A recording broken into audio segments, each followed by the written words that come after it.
compelling, complex relationships with their vaginas. This particular woman blows my mind. She was a sex worker, but she only did sex work with women.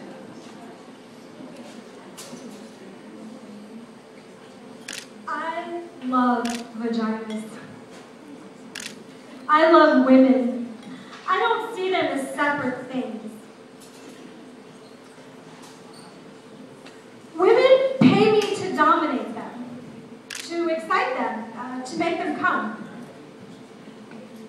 I didn't start out like this. No, to the contrary, I was a lawyer. I started out as a lawyer, but in my late 30s, I became obsessed with making women happy.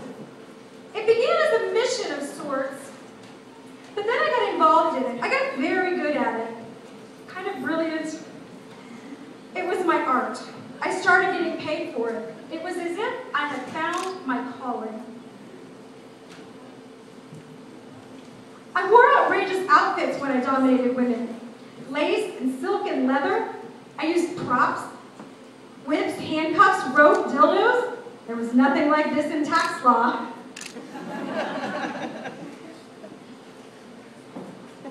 There were no props, no excitement, and I hated those blue corporate suits. Although I wear them now from time to time, and they serve quite nicely. There were no props in corporate law, no wetness, no dark, mysterious foreplay, no erect nipples, no delicious mouths. But mainly there was no moaning. Not the kind I'm talking about anyway. This was the key I see now. Moaning was the thing that ultimately seduced me and got me addicted to making women happy. When I was a little girl and I would see women in the movies making love, making strange orgasmic moaning noises, I used to laugh. I got strangely hysterical. I couldn't believe that these big, ungoverned sounds like that came out of women.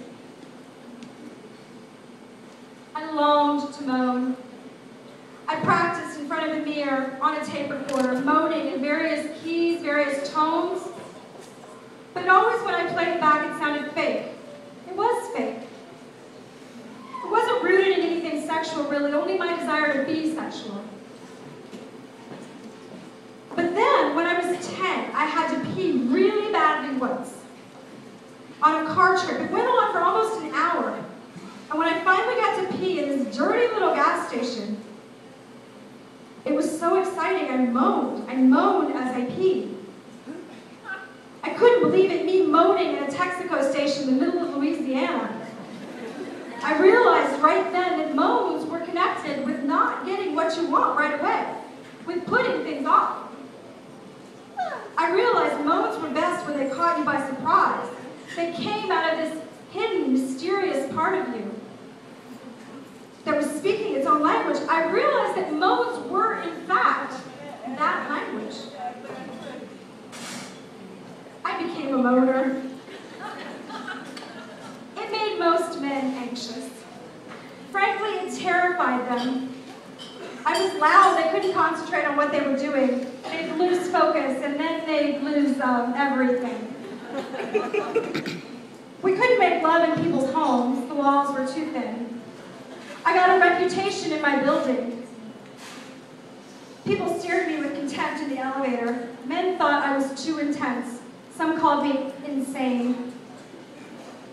I began to feel bad about moaning. I got quiet and polite. I made noise into a pillow. I learned to choke my moan, to hold it back. Like a sneeze, I began to get headaches and stress-related disorders. I was becoming hopeless when I discovered women. I discovered that most women loved my moaning. But more importantly, I discovered how deeply excited I got when other women moaned, when I was responsible for other women moaning. I made love to quiet women and found this place inside them, and they shocked themselves in their moaning. I made love to moaners, and they found a deeper, more penetrating moan.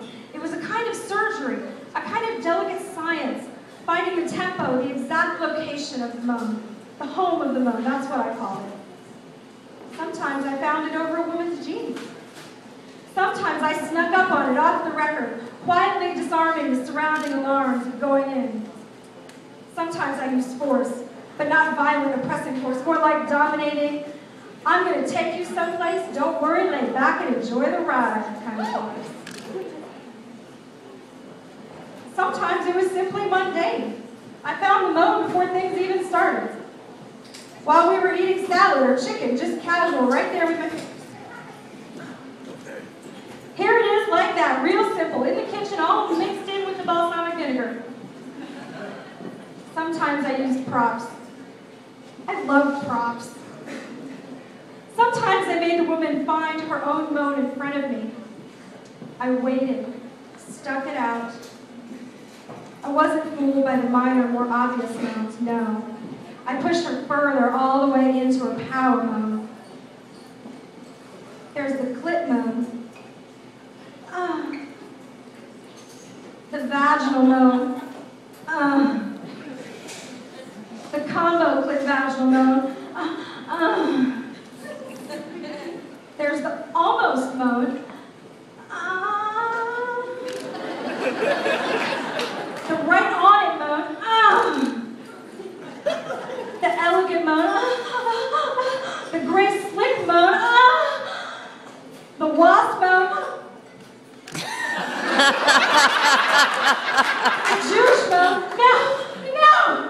The African American moan. Oh shit. The Irish Catholic moan. Forgive me. The mountaintop moan. The baby moan. The doggy moan. The uninhibited militant bisexual moan. The machine mule moan. The tortured Zen moan. The diva moan. The college moan.